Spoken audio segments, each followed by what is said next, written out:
Buenas tardes y quería dar la bienvenida a las personas que os acompañan hoy en el programa, en el MBA Part-Time, en esta clase abierta de gestión de proyectos, que es continuación también de lo que estáis viendo en el programa. El programa MBA, que es un programa generalista, destinado a la adquisición de diferentes habilidades y conocimientos. En este caso, en este formato, es una versión de viernes tarde, sábados mañana, compatible con la actividad profesional. Se desarrolla en esta edición desde el mes de octubre hasta el mes de noviembre, diciembre, porque la presentación de proyectos es a finales de noviembre, y combina, como os decía, conocimientos y habilidades con la parte de especialidades que se combina o que comienza posteriormente. Adicionalmente, en el caso del grupo que está en marcha, la semana que viene se incorporan a un study trip que realizamos en Orlando. Están allí durante una semana con clases, presentaciones de empresa. Y el programa, con algunos ajustes de cara al año que viene, pues un programa, como os digo, generalista, que está destinado a formar gestores desde un ámbito o desde diferentes ámbitos de la empresa, y también con un importante refuerzo en lo que es las habilidades y competencias profesionales. Yo nada más voy a dejar a Pedro, que ya tiene el micrófono incorporado, sí, y que es la parte fundamental de la clase de gestión de proyectos. Gracias, Pedro. Gracias, Ramón.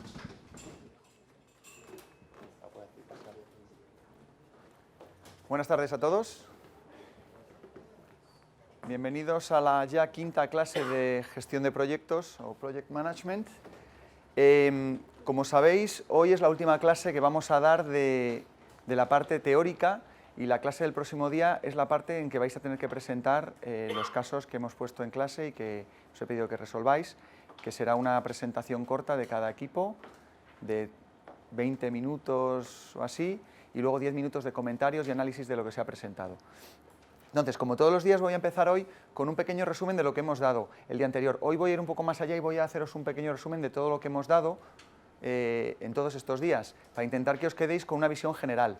Y luego, durante la clase, como ya sabéis, me podéis ir parando en todo momento, cuando queráis. Durante la clase, hoy vamos a ver monitorización de proyectos, y como hasta ahora hemos visto estos días, la parte más de cómo hacer un plan de proyecto, cómo se prepara un proyecto, vamos a entrar hoy más en la fase de cómo se ejecutan proyectos y cómo se monitorizan. Veremos lo que son KPIs, Key Performance Indicators, o indicadores clave de un proyecto. Veremos parte también de lo que es gestión del valor ganado, enfocado a gestión de costes y planificación. Y también vamos a ver un poquito de ejemplos. Vamos a ver una parte de gestión integrada de cambios.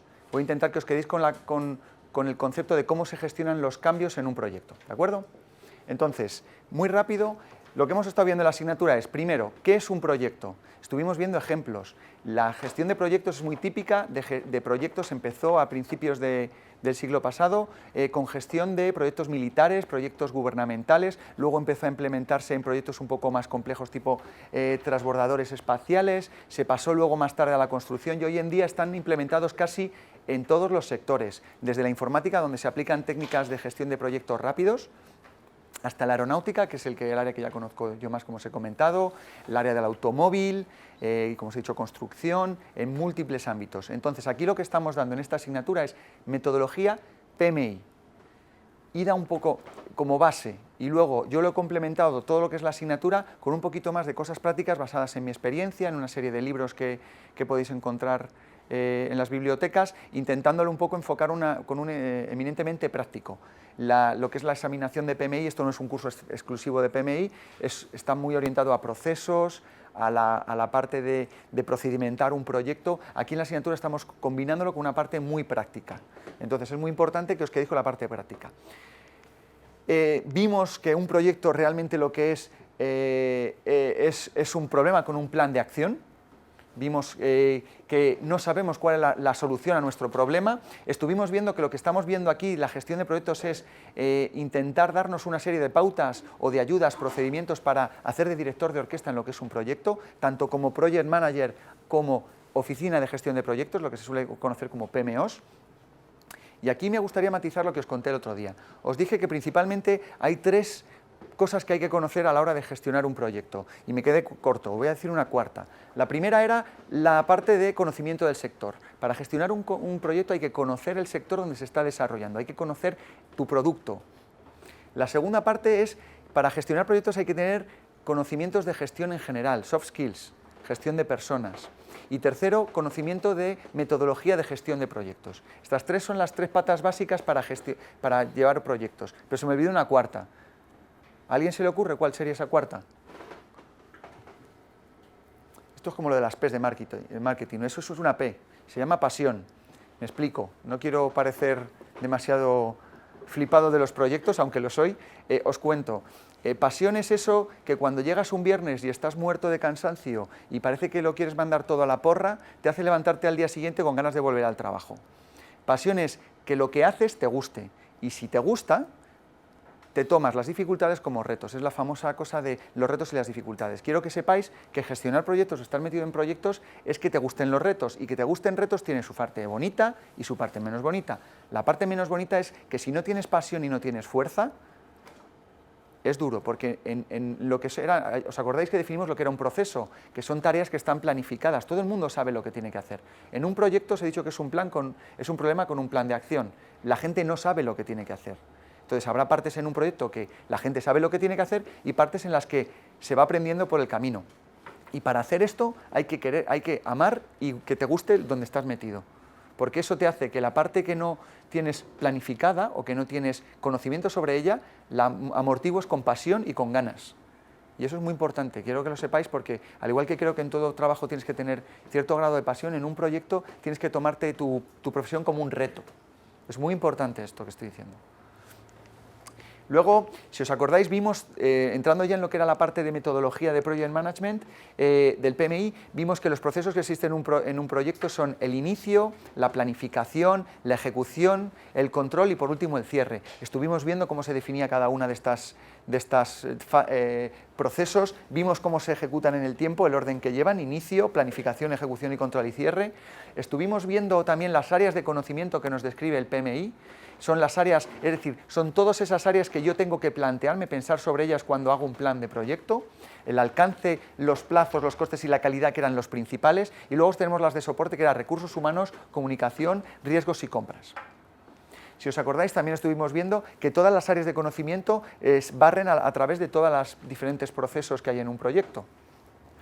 Podéis interrumpirme en el momento que tengáis cualquier duda, ¿eh?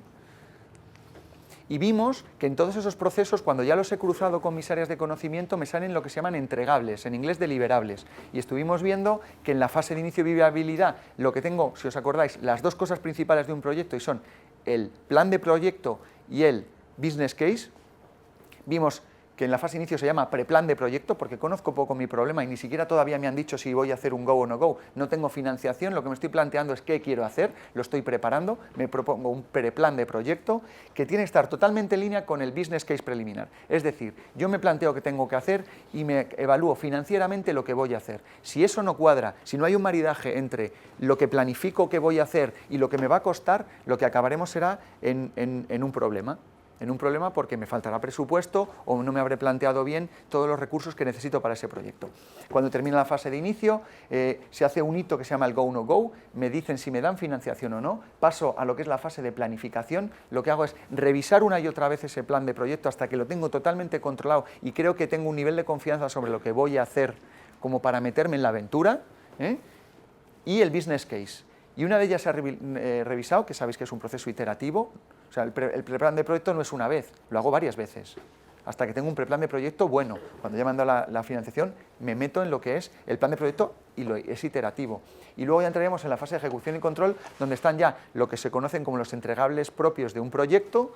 Se van recopilando las lecciones aprendidas. En esta fase, la recopilación de lecciones aprendidas no es de la más apropiada porque estás demasiado enfocado en lo que es, bueno, no demasiado, sino estás enfocado en tu objetivo, en la ejecución del proyecto.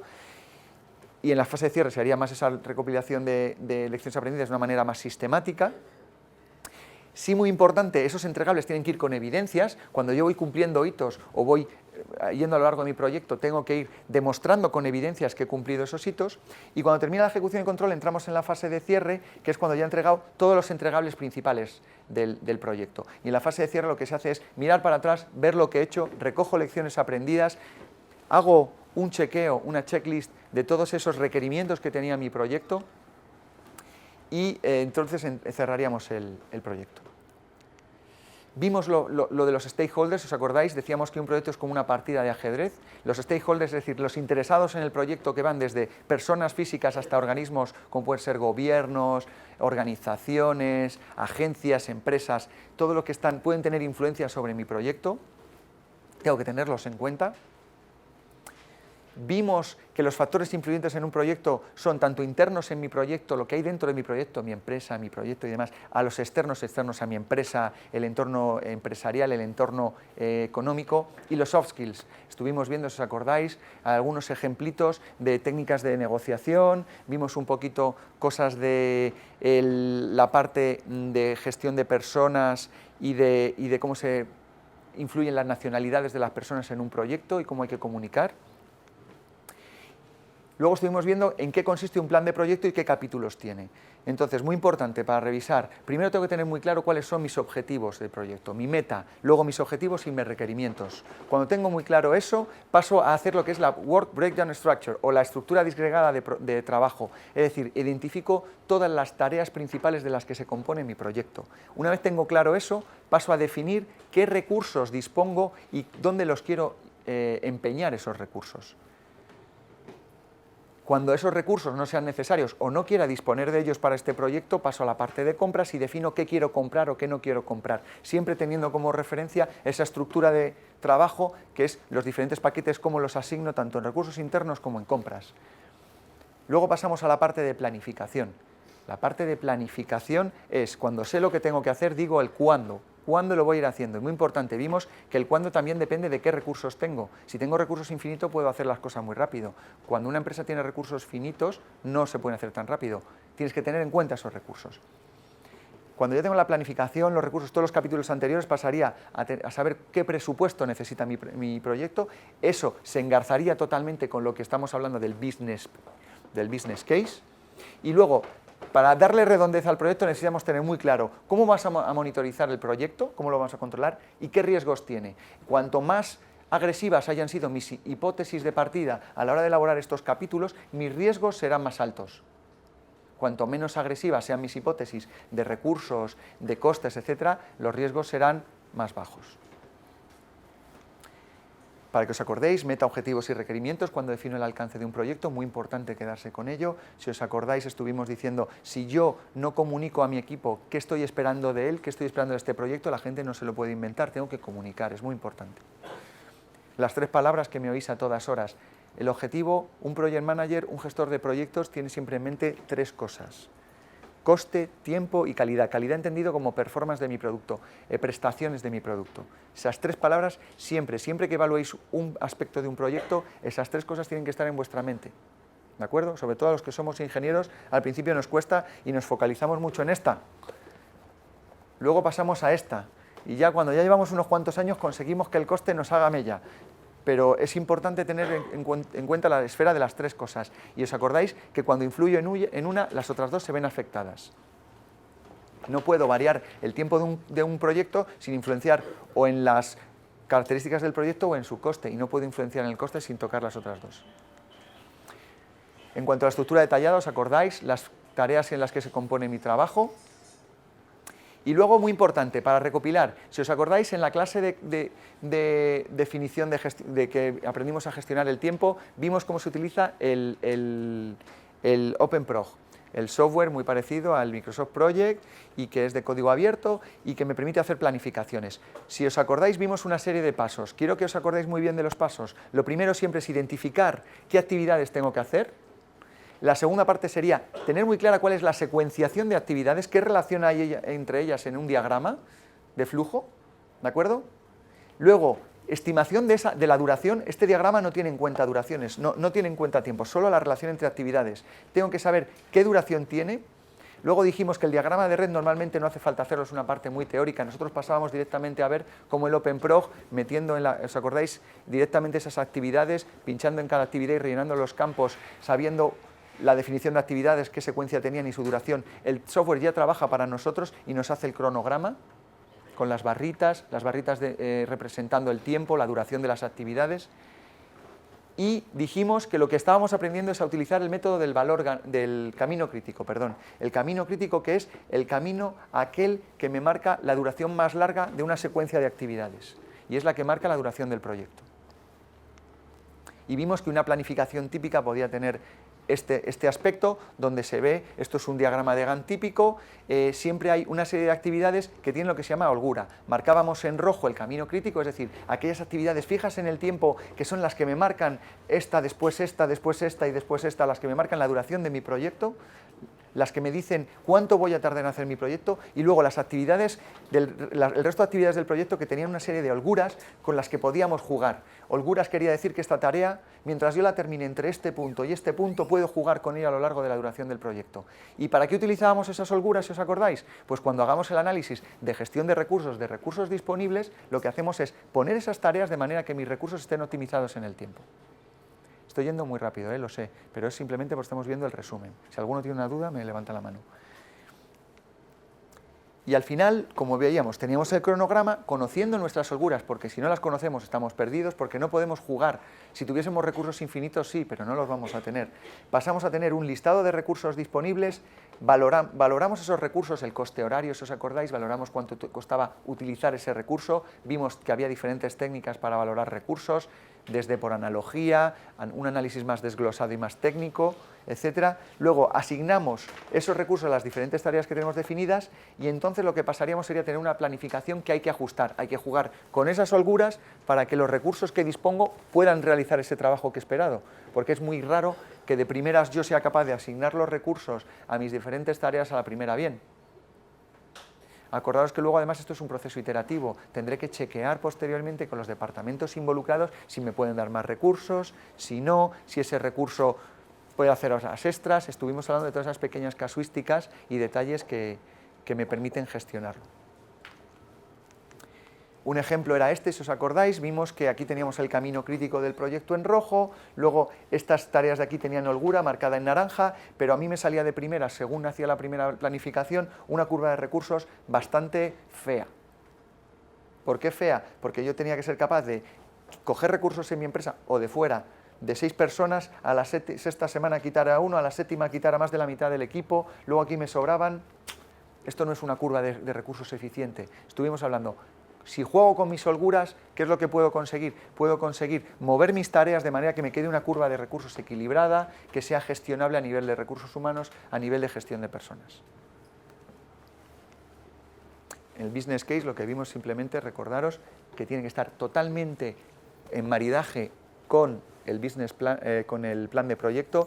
Tiene que hablarse, tiene que ser coherente, y os dije que para la práctica que tenéis que entregar, para el caso práctico, es lo que más lo que voy a mirar es que haya coherencia. Vosotros no vais a entregar business case, pero sí que me interesa que todos los capítulos del caso sean coherentes, tengan relación unos capítulos con otros. No puedo hacer una planificación que no se habla con el capítulo de costes, porque lo que dijimos, en el mundo real las cosas al final saltan, o sea, tener una cosa teórica escrita en un papel que no se habla con la realidad no sirve para nada, es un papel muerto, y un plan de proyecto tiene que ser un papel vivo, que sirva para comunicar, para saber lo que hay que hacer.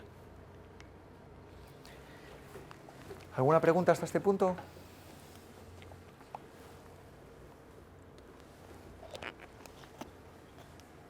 En la parte de gestión de costes, vimos que empiezo con un business case preliminar, paso a un business case desarrollado y detallado, y luego durante la ejecución del proyecto se hacen principalmente actividades de control y monitorización de costes, y lo se llama budgeting, que os acordáis era, yo he hecho una proyección a futuro de cómo va a ser mi presupuesto anual, y cuando empieza el año me siento con cada departamento y matizo, miro cómo es ese presupuesto, esa dedicación de recursos mes a mes.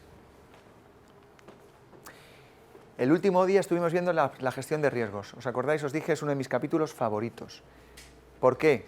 La gestión de riesgos es la que demuestra si mi plan de proyecto realmente es robusto.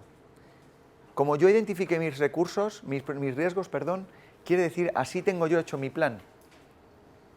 Un plan de proyecto sin riesgos lo que te está diciendo es o que la persona que ha hecho el plan no quiere contarte dónde están sus problemas, futuros o posibles problemas, o que no sabe lo que tiene entre manos. El plan de riesgos es una parte muy importante del proyecto. ¿Por qué? Porque cuando luego me meta a ejecutar el proyecto, todo lo que no haya tenido en mi plan de proyectos no lo habré avanzado. Y lo que me voy a encontrar por el proyecto, que es lo que vamos a ver hoy, son incidencias. Y las incidencias son difíciles de gestionar, porque hay que hacerlas así, sobre la marcha. Entonces, el plan de gestión de riesgos dijimos que había que identificar riesgos y lo que conseguíamos era tener una lista de riesgos. Posteriormente haríamos una valoración de riesgos que se hacía en función de dos parámetros, la probabilidad de que me ocurra ese riesgo y el impacto que tendría ese riesgo sobre mi proyecto. Con los dos parámetros le asignábamos una criticidad y teníamos los riesgos valorados. Una vez tengo los riesgos valorados, tengo que hacer planes de acción para que esos riesgos no se materialicen y se queden en riesgos. ¿Y qué es lo que tenía que hacer? Planes de acción. Si os acordáis, vimos que hay tres tipos de planes de acción. Los hay de detección, cuando mi riesgo no lo tengo totalmente pillado, no sé si puede ocurrir o similar, lo que hago es hacer pues desde un ensayo, una simulación, de ahí sabéis, pues desde la aeronáutica que se hacen ensayos de túnel de viento, se tienen en los coches se hacen ensayos con los crash test dummies, que se hacen para ver cómo choca un coche, en desarrollo de hardware, por ejemplo, siempre se hacen prototipos. Los prototipos sirven para esto, para detectar qué posibles riesgos puede haber que yo no haya tenido en cuenta, conocer mejor mi producto. Teníamos luego que otro tipo de acciones son las de mitigación. Las de mitigación, ¿qué quieren decir? Mitigación son aquellas que lo que hacen es mitigar el efecto de ese riesgo, es decir, reducir su impacto sobre mi proyecto. Y luego las de prevención serían las que hacen reducir la probabilidad. Me explico. Es muy importante tanto reducir la probabilidad como el impacto en los proyectos. Si yo quiero reducir el impacto, por ejemplo, si yo quiero reducir la probabilidad de que me pase un riesgo que esté relacionado con recursos humanos, puedo hacer desde actividades de formación de mi personal, procedimentar la empresa, eso para reducir la probabilidad de que me pase un error. Y si lo que tengo es un impacto que no soy capaz de reducir su probabilidad, lo que tengo que hacer es buscarme, si ocurre, cómo reaccionar muy rápido. ¿Cómo serían actividades de este tipo? Estamos hablando desde tener una doble fuente en caso de que yo tenga un riesgo de que me falle un suministrador o que se me ponga mala gente, tener gente de retén. Dijimos que normalmente utilizamos tablas de este tipo para gestionar riesgos, donde iba recopilando todas estas cosas que hemos estado viendo. Muy importante, durante la asignatura hemos estado viendo muchas templates, muchos formatos. ¿Por qué? No porque a mí yo sea obseso de los formatos. El formato lo que te ayuda es a estructurarte la mente y que no se te olvide tener en cuenta nada. Es muy importante en ese sentido tener formatos. No digo que sigáis los míos, pero sí que sigáis una disciplina, no por el hecho de ser disciplinado per se, sino porque la disciplina te permite que no se te olvide algo, y cuando se está en un proyecto normalmente se tiende a correr, y cuando tiendes a correr se te tienden a olvidar cosas. Cuando tú tienes estructurada tu cabeza es más fácil no olvidarse de nada. Siempre te olvidas de algo, eso seguro, de todas formas. Dijimos que los riesgos se suelen identificar en tablas de este tipo, si os acordáis. Entonces, mi interés es llevarme siempre los riesgos a la zona verde, y lo solíamos, por eso lo decíamos, la severidad lo solíamos valorar en función a 4, 1, 2, 3 o 4, en función de su severidad sobre el proyecto. Cada empresa suele tener sus criterios para asignar esta severidad. La probabilidad también, esto entre el 0 y el 20, entre el 20 y el 50, del 50 al 80, del 80 al 100. Vimos los planes de comunicación. Si yo tengo bien identificados mis stakeholders, soy capaz de pensar qué quiero comunicar a cada uno. En un proyecto la comunicación, por ejemplo, en mi trabajo, la comunicación es más de un 50% de mi día a día. Tengo que comunicar. La gente tiene que saber qué tiene que hacer en un proyecto. Hay que comunicar muy bien. Y saber qué se quiere comunicar y cuándo. Vimos también las fases de un proceso de compra, las vimos en detalle. Aquí solo os cuento cada titulito de cada fase. Hay que definir muy bien las actividades de productos a comprar, especificar los requerimientos, igual que en mi proyecto lo que se suele hacer es de mis requerimientos de proyecto selecciono cuáles aplican a este paquete que quiero subcontratar, establecer una fase de ofertas. Esto sería un proceso de compra largo. Cuidado que no se me olvide, para comprar un bolígrafo no necesitamos hacer todo esto normalmente.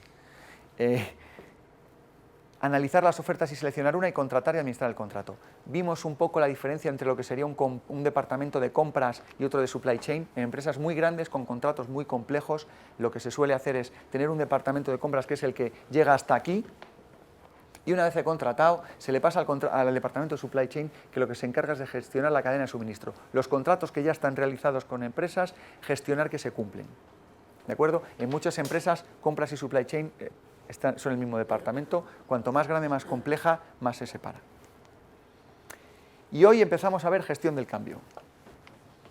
Bueno, después de este barrido supersónico que os he dado, de lo que hemos dado hasta hoy, ¿alguna duda? ¿Alguien quiere hacer algún comentario, duda?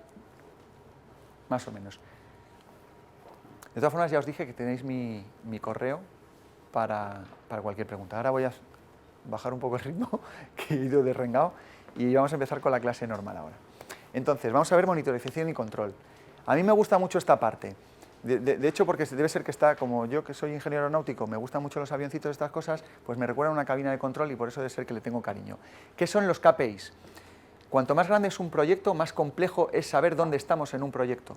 Imaginaros, estuvimos hablando, en un proyecto de aeronáutica, ¿os acordáis? En un año y pico de un proyecto aeronáutico puede haber más de 9.000 personas trabajando dentro de una misma empresa en ese proyecto. Yo no puedo estar preguntándole a los 9.000 cómo está cada parte de mi proyecto.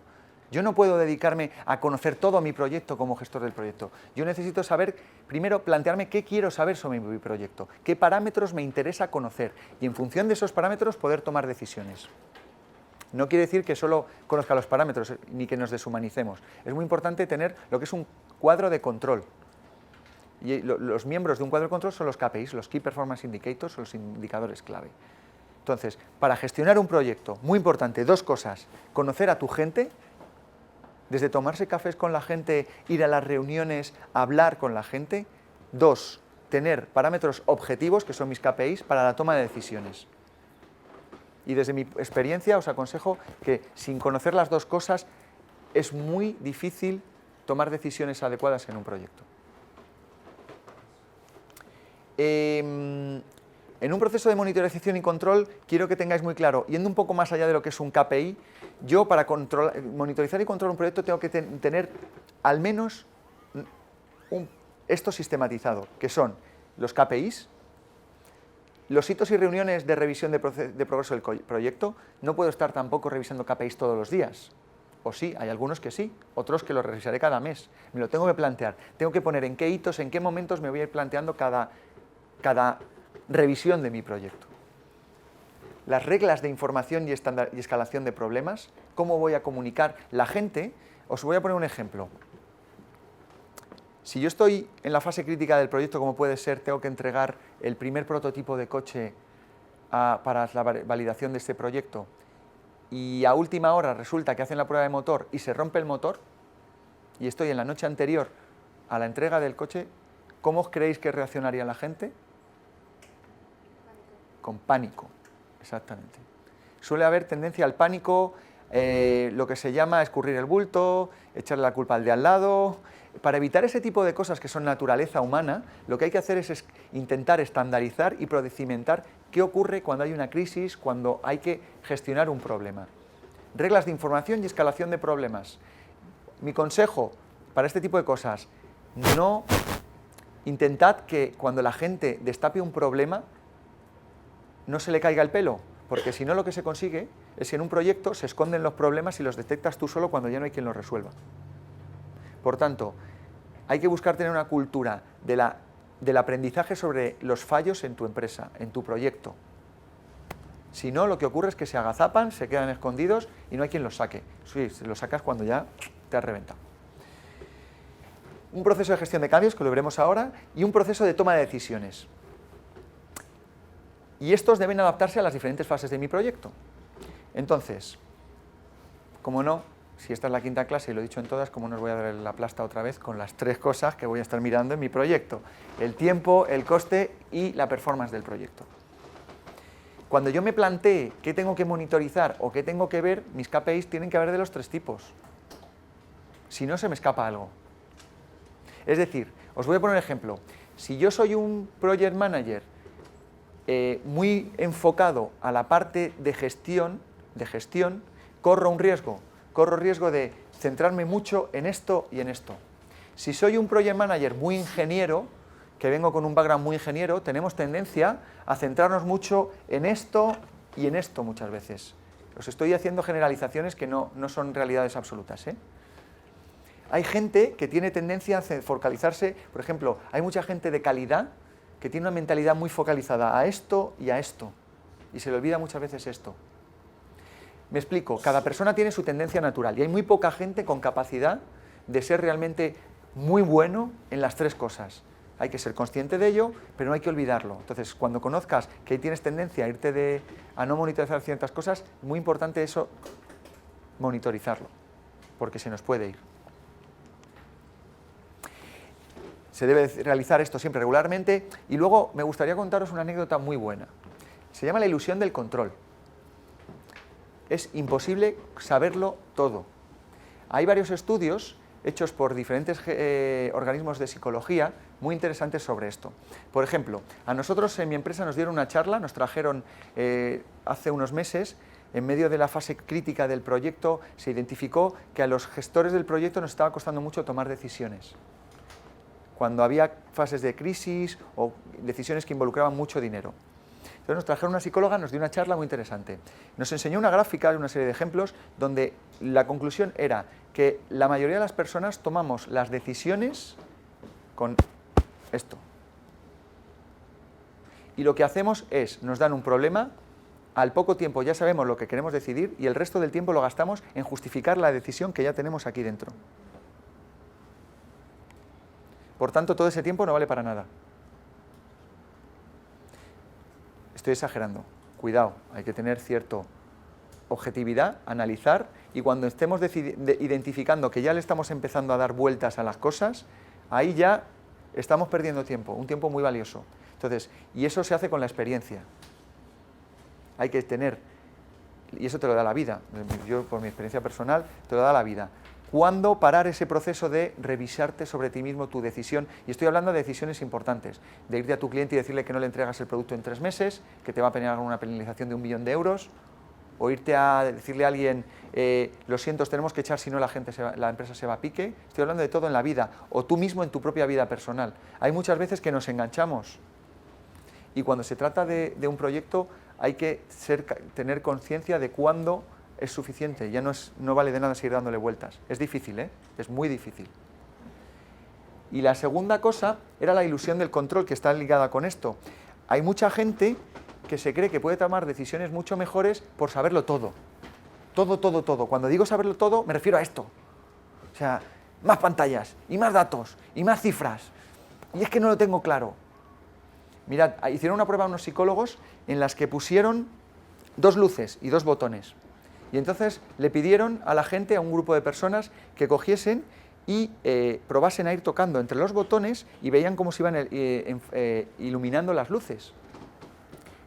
Intentar saber cuál era el patrón en función de cómo apretabas cada botón, cómo se encendían las luces.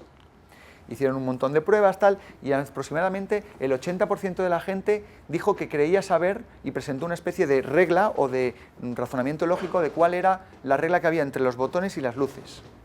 ¿Sabéis cuál era la regla? Ninguna, era random. Random. ¿Qué quiero decir con esto? Que es muy fácil decirlo a toro pasado, pero cuando tú estás dándole a los botoncitos seguro que algunos... Lo que quiero decir con esto es que cuando se trata de buscar pruebas físicas, de conocer mi entorno, tan malo es no saber lo que tengo como tener ansia o gula por conocerlo todo. ¿Y cómo se sabe cuándo conoces todo? Cuanto mejor conozcas tu sector, cuanto mejor conozcas a tu gente, a tu producto, mejor serás capaz de saber qué necesitas saber para tomar decisiones. Y esto no te lo dice ningún curso, esto te lo dice la experiencia y trabajar. El curso lo que nos dice, como os he dicho antes, es una de esas patas básicas para poder estar llevando proyectos, que es conocer metodología. Pero si tú no conoces tu producto, te vas a dedicar a generar información seguramente de más. ¿De acuerdo? Y los KPIs, como os estoy diciendo, no necesito conocer todo. Es decir, yo para saber dónde está el iceberg, no necesito saber dónde está todo. Con verle la punta, y lo que tengo que ser capaz es de definir dónde está la punta. ¿Qué necesito ver para saber dónde está? Entonces, os voy a poner ejemplos de KPIs. Un ejemplo muy típico. Se suelen identificar con la forma de, en el tiempo, digo, un parámetro, por ejemplo, entrega de planos para hacer un edificio. Tengo 1000 planos y yo he estimado que se van a ir publicando los planos así y se le van a ir entregando al jefe de obra. Y yo con otra gráfica a lo largo del tiempo voy diciendo cuáles han sido los reales que va sacando mi equipo de diseño a lo largo del proyecto. Los datos deben ser consistentes. Si estamos diciendo que un KPI son mis ojos en el proyecto, lo que no sirve es que vengan viciados o tergiversados. Tienen que ser objetivos, tienen que estar contrastados. Eso es muy importante. También sirven para comunicar los KPIs. Si a mí me sirven para tomar decisiones, sirven a la gente para decirle lo bien o lo mal que lo está haciendo. Eso también es muy importante. Por ejemplo, el KPI que conoce todo el mundo y que tenemos todo muy claro es una curva de costes. Lo que yo hago es, yo sé, mi línea verde me está diciendo cuánto yo esperaba ir gastando a lo largo del año cada mes, coste acumulado, y yo en rojo voy marcando los incurridos. He puesto la línea roja por encima porque lo típico es que la línea roja vaya por encima. Pero no tiene por qué. Y a veces puede ir por abajo, por encima, se puede mover de formas muy variopintas. Cuanto más discreto sea mi monitorización de los costes, más tipo de diente de sierra. Cuanto menos discreto, perdón, más continuo, y si lo hacemos en mensual, pues sacará más tipo de dientes de sierra. Por ejemplo, esto es otra cosa. Hablamos de los números de plano. Por otra manera de representarlo sería eso. Se suelen llamar curvas S. ¿Por qué se llama curva S? La tendencia natural del ser humano es empezar despacito, luego coger carrerilla y ya saber hacer las cosas mejor, y cuando nos queda poco para terminar nos suele costar darle el remate final. También la parte final es la más difícil. Cuando ya estamos al final, hay que cerrar todo, es cuando se detectan ciertas cosas y con ciertos problemas. Entonces se suelen llamar curvas S, porque suelen tener esta forma así, como una S, muy extendida. Y en verde he ido representando lo que se llama los actuals, la performance real del proyecto, lo que se ha ido entregando en cada momento. Otra forma, diferente a la que hemos visto antes de representar. Otro tipo de KPI, por ejemplo, si yo estoy viendo los sistemas instalados en un piso, en vez de hacerlo en el tiempo, hago fotos en el tiempo, y digo, estoy haciendo una obra de un piso que tiene 7 plantas, en cada planta tengo que instalar, pues la suma total de la barra verde más la roja me dice cuántos sistemas tengo que instalar en cada planta, la barra verde me dice el sistema que está instalado y lo que me queda por hacer. Esto lo que me da una idea, lo primero es el nivel, la barra total, un piso frente a otro, dónde está la dificultad en cada piso, y la diferencia entre verde y rojo me permite también ver el grado de madurez que tiene esa instalación y luego la diferencia de madurez entre diferentes plantas. Sería una manera de verlo. Gráfico, que sea fogonazo. Muy importante, tiene que ser algo que se entienda rápido. Si haces un KPI lleno de líneas, lleno de tal, y hay que explicarlo en media hora, bueno, a lo mejor es útil, pero hay que intentar que sean sencillos. El KPI más sencillo muchas veces que se utiliza es el porcentaje. ¿Cuánto porcentaje has hecho de tal cosa? Y eso ya os he dicho el otro día, que se ha basado en temas objetivos, en datos, en variables físicas concretas. Y hay muchos más. Se nos podría inventar, se os podría seguir contando muchos, pero yo creo que más o menos el concepto os ha quedado claro. Toma. Lo siento.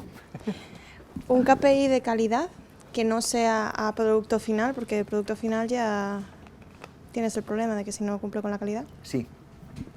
Vale, pues el KPI típico de calidad es, lo primero, hacer lo mismo que hemos hecho con la estructura disgregada de trabajo. Dividir el problema en trocitos. Entonces lo que se hacen son retenes o hitos de calidad. Entonces tú tienes un hito normalmente que es calidad de materia prima, otro hito que suele ser calidad de diseño, otro que suele ser calidad de proceso y otro que es calidad de producto. Lo que se suele hacer es dividir la calidad final, que es la de mi producto, la divido en calidad de las tareas que tengo que hacer, identificaría en mi WS qué tareas he tenido que ir haciendo para conseguir ese resultado final y le pondría un chequeo de calidad, lo que se suelen llamar quality gates. Entonces, un KPI, pues los hay de muchos tipos. Te voy a poner un ejemplo. Hay un tipo que depende. Cuando estás buscando la calidad del producto, lo que se suele hacer es, pues si la pones en la materia prima, pues la calidad de la materia prima que entra, le pones una campana de Gauss y lo que no entre en la campana de Gauss en cuanto a calidad o desviación de tolerancias, por ejemplo, fuera.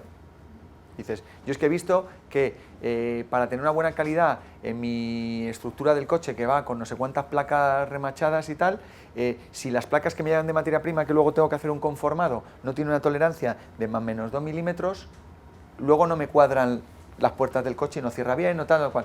Pues tú te coges tus campanas y si eres muy estricto, te mides todos tus productos, todas las placas que entran. Si tienes confianza en tu proveedor, pues lo que vas haciendo son chequeos estadísticos y luego ya se puede llegar a lo que se llama la calidad concertada, que es, le pides que se certifique frente a algo y ya te entraría certificado. Aún así se suelen hacer chequeos de calidad.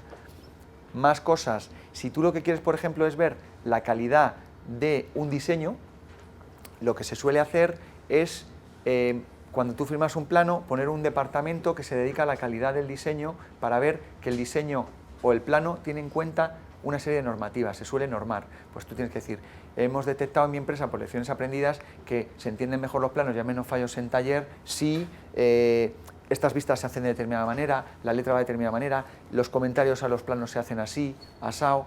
Y, por ejemplo, nosotros en mi empresa lo que tenemos es un departamento que si no pasa por él un plano no se firma, le añaden una firma más, una firma del departamento de calidad de ingeniería.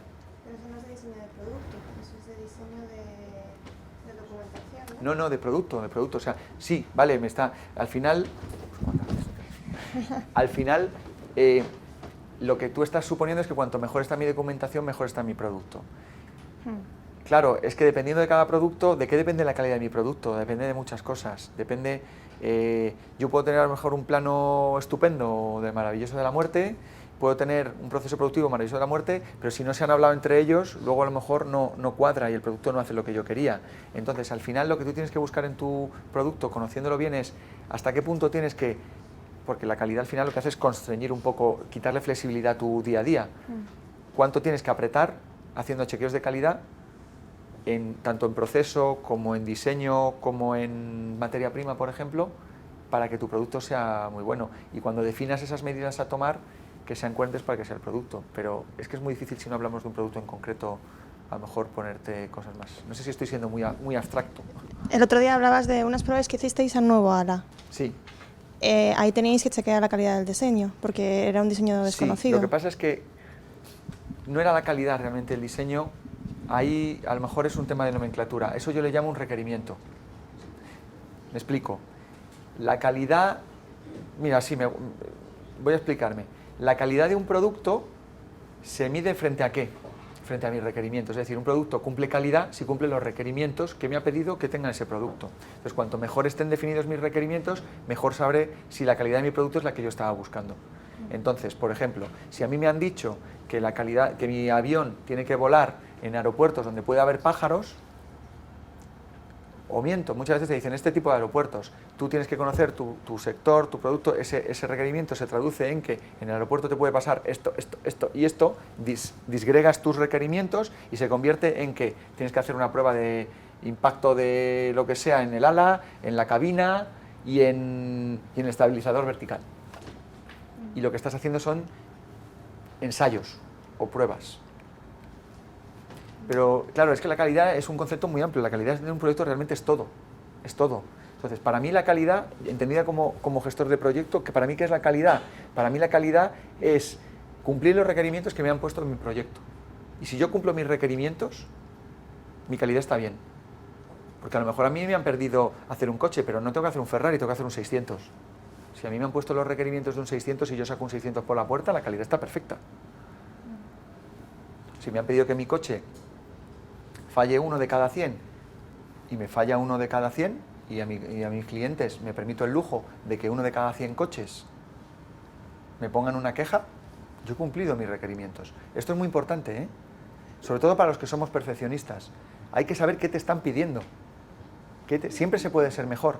Siempre tu campana de Gauss de las cosas que te van peor puede ponerse más estrecha hasta que todo esté en la media y todo esté perfecto como habías planificado. Otra cosa es que te estén pidiendo eso o que tengas presupuesto para hacerlo. Entonces, al final lo que vamos a tener, lo que se suele hacer es hacer un cuadro de control. Los cuadros de control suelen tener una pinta como esta. Yo tengo un KPI que me digo qué objetivo voy a monitorizar con ese indicador. Está muy de moda las caritas, los semáforos, ¿eh? Estoy verde, estoy ámbar. Los criterios que se suelen utilizar es rojo si estoy mal y no tengo ni idea de cómo resolverlo, naranja, tengo un problema pero tengo un plan de acción que lo va a resolver, y verde, voy según lo planificado. ¿De acuerdo? Es un criterio que se suele utilizar comúnmente. Cada empresa luego puede decidir el que él quiera. Y luego, aquí una especie de interpretación. Muchas veces tú tienes que reportar a tus jefes cómo va tu proyecto, o a ti como jefe de proyecto te tienen que reportar, y no siempre tienes que tener un conocimiento profundo de lo que hay aquí. Por tanto, siempre es bueno poner una especie de análisis. Y luego aquí un plan de acción para ver cómo se puede resolver en caso de que haya algún problema. Ahora vamos a hablar de incidencias. Todo esto que estamos explicando aquí de los Key Performance Indicators es para identificar si estoy yendo respecto a lo que había planificado. Y si no estoy yendo respecto a lo planificado, lo que tengo es una incidencia. Y lo que tengo que aprender ahora es, en mi fase de ejecución, ¿qué voy a hacer con eso? ¿Qué me pasa si se me retrasa un proveedor y no lo tenía planificado? No tenía en mi lista de riesgos. ¿Qué me pasa si alguien se pone enfermo, un miembro clave de mi proyecto? ¿Qué hago? ¿Esto? No. Lo que hay que intentar es tener un plan de acción para cuando tenga problemas. Entonces, ¿qué es lo que se suele hacer? Yo identifico que tengo una incidencia, es decir, está ocurriendo algo que lo que hace es que la realidad no se parezca a lo que yo tenía planificado. Tengo unos indicadores que me están diciendo, warning, tenías que entregar 20 planos y tienes 5. Warning, tenías que llevar la mitad de mi producto ensamblado y no has empezado a montarlo. Warning, tenías que haber programado 5.000 líneas de código para hacer el software este que estábamos hablando el otro día y solo tengo 10. ¿Qué pasa? ¿Qué pasa? Entonces, normalmente para la gestión, el control de cambios y la gestión de proyectos suele haber un esquema como este, que así visto es un poquito con muchas líneas y tal, pero voy a intentar que os quede claro cuál es el esquema típico de lo que se suele hacer en un proyecto. En un proyecto yo estoy tan tranquilo ejecutando y el jefe de proyecto, el desgraciado, siempre está comparándome frente a una baseline, dígase yo en mi caso. ¿Y qué es lo que hace? Coge, monitoriza, mide cosas y saca KPIs. Y con el KPI está comparando lo que está ocurriendo aquí con lo que yo creí que iba a ocurrir. Y entonces entramos en la fase de control. ¿Qué ocurre? Veo el KPI, si el KPI cuadra, si el KPI me está diciendo, oye, que estás bien, que vas según lo que tú esperabas, que las cosas, que tenías que sacar 6 planos y tienes 5,5. Vale, el equipo va bien. Ahora, si hay un problema, ¿qué se puede hacer? Pues mirad, hay que evaluarlo. Normalmente los dos casos típicos son, una de dos, puedo hacer una acción correctiva de manera que a corto plazo pueda actuar sobre ese problema y resolverlo, o dos, el problema es un poquito más de fondo y necesita cambiar algo de mi baseline. Es decir, o yo soy capaz de lanzar una acción correctora o me tengo que meter en lo que se llama un proceso de gestión de cambios. Tengo que cambiar algo en mi proyecto. Por ejemplo, un ejemplo de una acción correctiva sería, se me ha puesto malo una persona clave en el proyecto, pero resulta que yo pues tengo una capacidad muy buena de mover recursos, me voy a los 2 días al gerente de la empresa, le digo, oye, necesito un tío con este perfil ya, porque me falta cojo, lo resuelvo, pum, he tenido un pequeño retraso, meto una persona, a lo mejor consigo que se trabaje un poquito más la siguiente semana y lo recupero. Eso sería una incidencia muy típica, sería lo que se llama la gestión a corto plazo de incidencias. Ahora bien, hay veces que hay otro problema, de repente tengo que sacar no sé cuántos planos, no sale, ¡pum! Me paro, reunión, revisamos y resulta que hay un requerimiento que está pidiendo mi cliente que no somos capaces de hacer un diseño que lo resuelva. Pues a lo mejor me tengo que plantear cambiar un requerimiento de mi proyecto y negociar con mi cliente. O resulta que el que está haciendo una fase del diseño posterior, el diseño anterior, no es capaz de dar respuesta a lo que se busca en el siguiente elemento y hay que volver a comenzar el proyecto. Tengo que cambiar mi planificación, volver a calcularme los costes, tengo que volver a empezar lo que había empezado a diseñar. Cambiar mi referencia, mi proyecto cambia. Y entonces lo que haríamos sería cambiar la baseline, volver a la fase de monitorización y retomar el proyecto, con las consecuencias que ello tiene, claro. ¿Se ha entendido esto bien, verdad? ¿Una duda? Entonces, la gestión de incidencias y el control de cambio puede ser la clave del éxito o el fracaso de un proyecto. La realidad, el 90% de las veces en la vida no cuadra con lo que hemos pensado.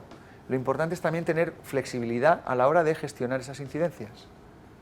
Entonces, el control integrado del cambio, cómo gestiono esa revisión de mi proyecto, esas modificaciones de mi planificación a lo largo del proyecto, esas modificaciones de mis requerimientos, esas modificaciones de mi baseline de costes, es muy importante. Y esa gestión abarca desde el control, el análisis, la búsqueda de soluciones, el plan de acción, etcétera. O sea, estamos hablando de un control de cambios global de todo el proyecto. Sí, dime. Lorenzo. Sí, una pregunta. A ver, en el caso si la incidencia me incide en el requerimiento, ¿necesito volver a negociar con, por ejemplo, el contratista? Bueno, Depende de lo grave que sea. o sea, no es necesario siempre. No siempre es necesario, depende. Vale. Es que depende de lo grande que sea el contrato, cuántos requerimientos tienes. Si tienes 3 requerimientos y te cambia uno, pues... No. Mi opinión es... te voy a poner un ejemplo. Un problema muy típico que suele haber con los suministradores es el siguiente. Tú llegas y contratas que quieres que te fabrique, por ejemplo, un ejemplo muy típico. Te metes en una obra y dices, quiero que me hagáis los vestuarios de un campo de golf. Tú lo contratas, haces una contrata y lo lanzas. Y resulta que el presidente le gusta pasarse por allí, el presidente de la empresa que está pagando el campo de golf, que no es el que lleva el contrato, y pasa por allí y lo mira y tal, o el director general, y se va haciendo amiguete del jefe de proyecto de la contrata. Y dice, oye, mira, es que estábamos pensando que igual para la siguiente, ¿por qué no le echáis un vistazo y hacéis un diseño de la parte de arriba que sobra espacio y me vais haciendo ahí una parte de club social y tal y cual? Venga, irlo mirando y tal, y no habla con el de compras. Y entonces el de la contrata empieza a tirar y hace un diseño y encima incluso lo adapta, ¿no? Adapta la parte de los vestuarios y no sé qué para hacer encima un club social. Eso sigue y cuando se plantea, termina la fase de diseño, presupuestan, claro, con lo que le habían pedido. Y el tío que había contratado de compra dice, yo esto no te lo he pedido, además esto es una burrada. Y el tío general cuando ve el dinero dice, no, esto yo me lo había pensado. ¿Quién le paga al tío ese que haga ese trabajo, por ejemplo? Le han cambiado los requerimientos y no lo han hablado explícitamente. O sea, ha habido un cambio de requerimientos en ese proyecto, se ha metido la contrata a hacer algo que no se ha procedimentado y te plantas con un proyecto que te van a pagar X, tú has gastado horas de ingenieros en hacer X más Y y no te lo pagan. ¿Y entonces? Conclusión, cuando haya discusiones que afecten al alcance de un proyecto, hay que formalizarlo. Formalizarlo no quiere decir hacerlo muy formal, ni con tambores, ni y hacer una super reunión que vaya a toda la empresa, no. Pero todo el mundo que está en el proyecto involucrado, los key stakeholders, los interesados del proyecto clave, tienen que estar involucrados. Porque hay muchas veces que la gente, incluso con buena intención, propone cambios en un proyecto, cambios que afectan a los requerimientos y te los comes. Comérselos quiere decir, gastas dinero para nada. No sé si era más o menos... Sí, era eso. Cuando se analiza una incidencia, casi más que esta, me gusta más esta. Cada vez que se identifica un problema en un proyecto, esto es un perogrullada, esto es perogrullo, ¿vale? Esto yo no os estoy poniendo aquí nada que no sepáis vosotros seguro por sentido común. Cuando se tiene un problema hay que recoger la información, hay que diagnosticar y analizar, generar alternativas, evaluar y seleccionar alternativas y decidir. ¿Por qué lo pongo? La tendencia natural de un español, y aquí vuelvo a los estereotipos, es que me voy aquí directamente. Porque esto ya me lo sé yo, hombre, si llevo 15 años haciendo proyectos, ¿yo para qué voy a analizar? Si yo sé que ha sido culpa de este, que lo han hecho mal y que no sé qué, hago esta alternativa y las evaluaciones, si yo sé cuál es la buena, además, decisión. Consejo, está estudiado, está demostrado. Lo primero, cuando toméis una decisión, y más siendo, por ejemplo, un jefe de proyecto, que tú no eres jefe de la gente, sino que eres cliente interno de la gente, en la toma de decisiones hay que involucrar a los equipos. Hay que involucrar a los equipos, porque cuando alguien toma una decisión por ti y encima no te gusta, la haces de mala gana. Si alguien te involucra en la toma de decisiones, si tomas decisión y te sientes involucrado, eres partícipe de ese proyecto y además te metes en él y aportas. Entonces, aunque solo sea por un sentido práctico, seguir estos flujos e integrar a la gente. Es muy típico que por el hecho de tú no haber participado en algo, te pongas en el caso contrario, es muy típico en las discusiones. Como tú no lo has pensado, te pones en contra. Y estos son sutilezas de lo que hablamos el otro día, de técnicas de negociación, técnicas de gestión de personas. Aunque solo sea por gestionar personas, seguir este flujo. Y luego porque desde un punto de vista objetivo, cuando yo analizo las cosas con todos los parámetros en la mano, soy capaz de tomar decisiones buenas y razonables. Y hasta aquí la parte teórica. He ido un poco rápido también, como estamos perdiendo estos cuartitos de hora estos días, pues siento tener que haber ido un poquito más rápido. ¿Alguna duda? He sido un poco abstracto, pero ahora no os preocupéis que voy a entrar un poco más en detalle y me vais a entender perfectísimamente. Espero, espero.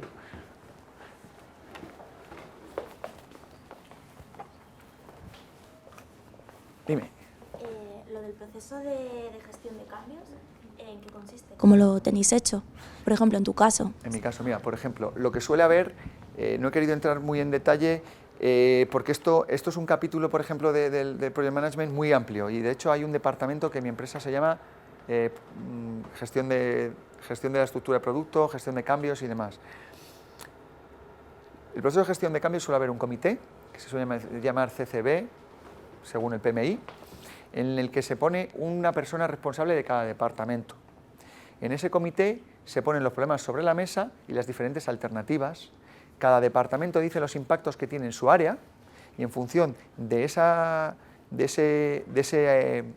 diagnóstico que ha hecho cada departamento se hace un documento. Nosotros lo tenemos en una herramienta integrada para visibilidad a toda la empresa y el responsable máximo del proyecto, que es el jefe de mi jefe, toma la decisión de qué alternativa se coge en función de los diferentes impactos. Entonces, ¿qué se haría? Se hace un dossier, se describe el problema, pim, pim, pim, pim, pim. En ese dossier se hace luego una tabla con impactos tanto de costes, como en tiempo, como en requerimientos, como en calidad. ¿Qué implicaciones tendría cambiar todo eso? Se suele hacer 1 o 2 escenarios, cuando no solo hay uno porque el problema no tiene más que una solución, pues uno, y se toma la decisión. Entonces, quédate con la copla, suele ser un comité que se suele llamar CCB, pues no me acuerdo de qué son las siglas, que consiste en un comité multidisciplinar de todas las áreas para asegurarte que cuando aparece un cambio se hace un dossier en el que es contemplado todo. Y luego, una vez se ha aceptado el cambio, lo que se hace es un tracking o una monitorización de cómo se implementa ese cambio. Porque cuidado, desde el momento en que yo veo un cambio, una incidencia, busco el plan de... O sea, esto es muy importante, mira, me gusta esta pregunta que has hecho. El tiempo no se para, el tiempo siempre sigue, pero analizar problemas lleva tiempo. Entonces yo identifico aquí una incidencia, aquí planteo un plan, el comité y demás toma la decisión aquí. Desde que tomo la decisión hasta que cambio mi baseline, imaginaos que es un cambio en el diseño de mi producto, a lo mejor pasa un tiempo no sé cuántos. Y aquí, desde que he identificado el problema hasta que he cambiado el diseño, a lo mejor me han pasado 2 meses y el proyecto sigue. Entonces suele haber equipos que lo que se dedican es a este desfase que hay de 2 meses entre detecto un problema y cómo lo resuelvo, gestionar el pánico que he dibujado yo antes. Y es definir planes de acción muy claros o documentales de cómo se puede gestionar esto. Esto es un área de conocimiento grandísima, ¿eh? Si te interesa el tema te puedo incluso referenciar a sitios donde podrías mirar cosas o te puedo contar más experiencias mías propias. Esto, por ejemplo, en aeronáutica, que es en mi sector, es brutal, porque certificamos un avión que tiene que volar y llevar a gente, y si se estrella el avión, pues ya no te digo la que se monta. Es muy importante. Es que, bueno, por mi experiencia es que son cambios, no me imagino que no a tu nivel, pero los cambios son que si hay problemas con la contrata, hacen algo, como lo que decías antes a Lorenzo del tema de que hay que dejar todo por escrito, pues aquí son favores por favores, ¿sabes? Yo no te relleno los PPIs, pero te hago 20 medidas más, por ejemplo, cosas de esas, que al final son cambios en el proyecto. Y es que eso, vamos, yo por mi experiencia me parece imposible de canalizar. Sí, eso... O no lo cuentan, o se queda escondido, y es como favores por favores, ¿sabes? Va así. La única manera de gestionar eso, desde mi punto de vista, son 2.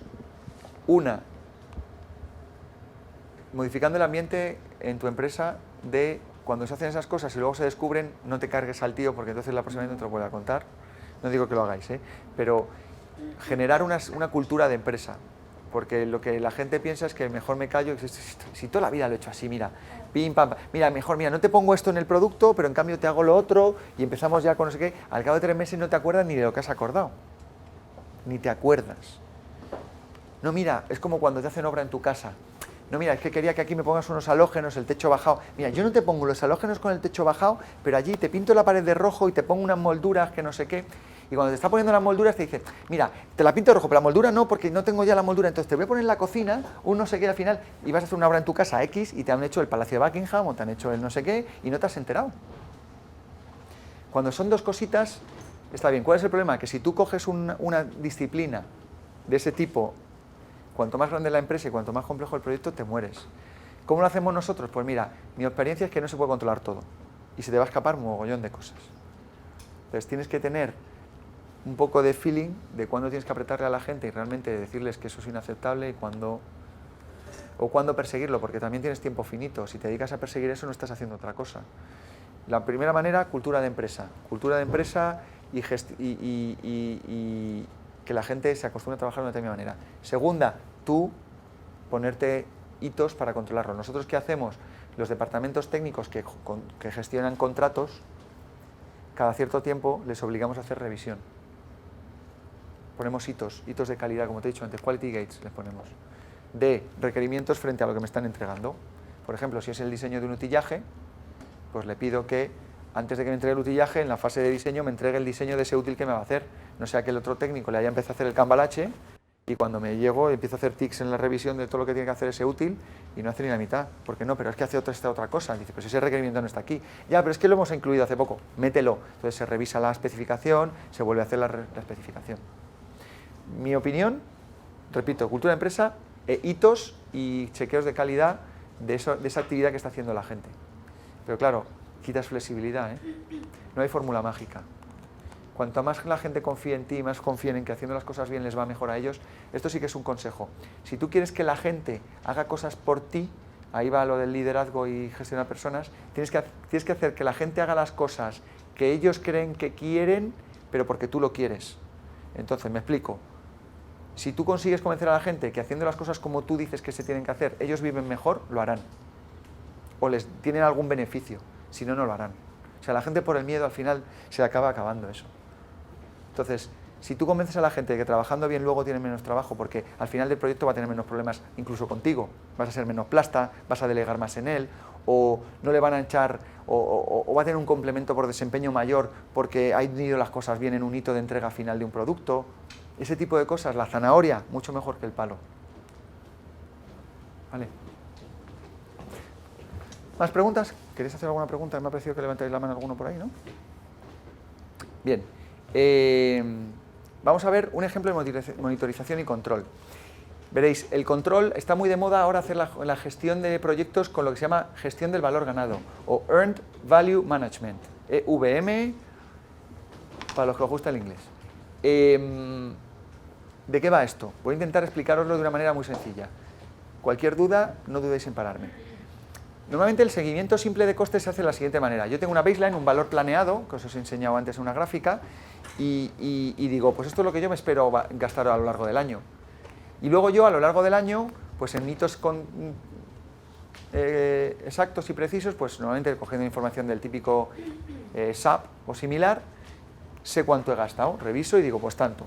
Y al final lo que se van haciendo es, representando una gráfica de costes acumulados, en enero, el 1 de enero, tengo 0 costes planificados que iba a gastar y normalmente 0 costes gastados, me pongo esto y al final de año digo que voy a gastar 200.000 euros y en un hito detallado del tiempo, ¡pum!, digo, mis costes incurridos pues los he ido marcando a lo largo de los meses y en este mes estoy aquí.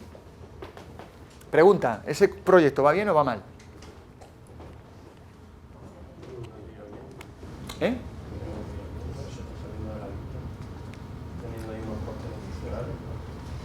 Vale. ¿Eh? Vale, depende de la escala, sí. Y depende de... Lo importante, este proyecto, si lo mira un controller, que es la persona que gestiona los costes de una empresa, que aquí había algunos, si no me acuerdo mal, aquí mi amigo, Carlos, ¿verdad? Carlos aquí diría, tíos, ¿pero qué estáis haciendo? ¿Que hay que bajar el coste? O alguna cosa similar, como me dice a mí mi controller. pero porque él se preocupa del coste. Y obviamente hay... Pero, ¿quién me dice a mí que ese proyecto a lo mejor no va adelantado y está gastando más porque va muy rápido? No me lo dice nadie. Es decir, esto es una visión parcial. Esto es como lo que os dije del cuadro de control. Aquí estaríamos sabiendo poco sobre mi proyecto. Esto es como el que es muy pureta de la aviación y pilota a ojo. Ni el altímetro, ni nada, y va mirando así, a ver cómo va. Faltan datos. Entonces, el EVM lo que intenta es ir más allá, ver con más datos. Entonces voy a poner un ejemplo. Este ejemplo lo he sacado de un cursito que había muy interesante de Lockheed Martin y bueno, lo he pulido un poco más y ahora lo veréis. Veréis, tengo un objetivo y tengo un caso, que es que tengo que pintar 4 paredes.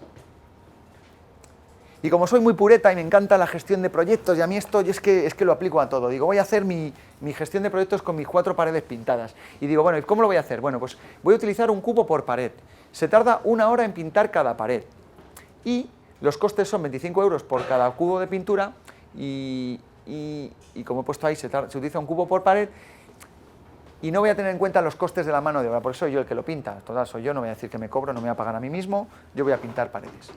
¿De acuerdo? ¿Se ha entendido? Un caso muy facilito. ¿De acuerdo? Bien. Pues empiezo. Y como soy pureta, pues voy a hacer mi grafiquita pureta, porque yo he dado mi curso de gestión de proyectos y quiero aplicarlo. Entonces, cuando ha pasado 1 hora, ¿qué tendría? Lo que es mi baseline, mis costes, esto que se llama las siglas en inglés, ¿de acuerdo? Ahora os las contaré un poquito más en detalle, pero bueno, mi referencia son que yo voy a ir gastando la primera hora 25 euros, pinto una pared, al cabo de 2 horas habré pintado 2 paredes, habré gastado 50 euros, al cabo de 3 horas habré pintado 3 paredes, por tanto habré gastado 3 cubos de pintura, por tanto 75 euros, y al cabo de 4 horas habré gastado 4 cubos de pintura, perdón, y habré gastado 100 euros. ¿De acuerdo? Bueno, pues, cuidado, ¡pum! Me pongo a pintar, llevo 1 hora y la segunda hora hago ¡pum! Y se me rompe la brocha. ¡Ah! Me voy a comprar una brocha. Me voy a la tienda de abajo, pierdo 1 hora y me compro una brocha que me ha costado 15 euros. Bueno, pero yo voy a seguir pintando. Sigo pintando y al cabo de 3 horas pues he pintado 2 paredes. ¿Y qué me he gastado? Me he gastado los 2 cubos de pintura y una brocha, 65 euros. Esto es lo que he gastado. Yo sigo pintando. Pin, pin, pin, pin. A las 4 horas, que se suponía que había tenido que terminar, llevo 3 paredes, he gastado y una brocha. Cuidado, si yo solo estuviese mirando mi gráfica y no supiese que he pintado las paredes, lo primero, llegaré aquí, igual pienso que incluso he terminado el proyecto y que he gastado menos. Pero bueno, vamos a suponer que he hecho las 2 cosas que os he dicho. Miro mi KPI y hablo con la gente y además miro. Y como soy yo encima yo mismo el que está pintando la pared, pues más lo sé. Sé que no he terminado, por tanto sigo pintando. Mi baseline me estaría diciendo que yo no voy a gastar más de 100 euros, pero mi realidad me está diciendo que yo me he gastado 115 euros. Me he gastado 4 cubos de pintura y una brocha. ¿Qué es lo que ha pasado? Pues mi gráfica me ha ido diciendo dónde estaba, pero a mí no me ha ayudado a saber hacia dónde iba. O sea, es una gráfica que solo monitoriza los costes. Si yo no sé dónde estoy en cada momento, no me ayuda a prever dónde voy a estar. Esto se entiende, ¿no? Sencillo. Muy bien, pues ahora vamos a hacer lo mismo, pero vamos a rizar el rizo, vamos a hacerlo con valor ganado. Y a ver qué pasa, a ver qué queda. ¿Qué es el valor ganado? El valor ganado lo que me permite es tener integrado en un solo gráfico el seguimiento de costes y actividades realizadas. Es como tener el seguimiento del Gantt, de la planificación y los costes en un solo sitio. Las 2 cosas a la vez. Las 2 cosas a la vez. ¿Cómo lo hace? Añadiendo el concepto de valor ganado. Aparte de la baseline, aparte de los actuals que yo gasto, tengo lo que se llama el valor ganado. ¿Y qué es el valor ganado? Bueno, pues el valor ganado es el coste lo que vale lo que he hecho. Ahora lo iremos planificando, ¿vale?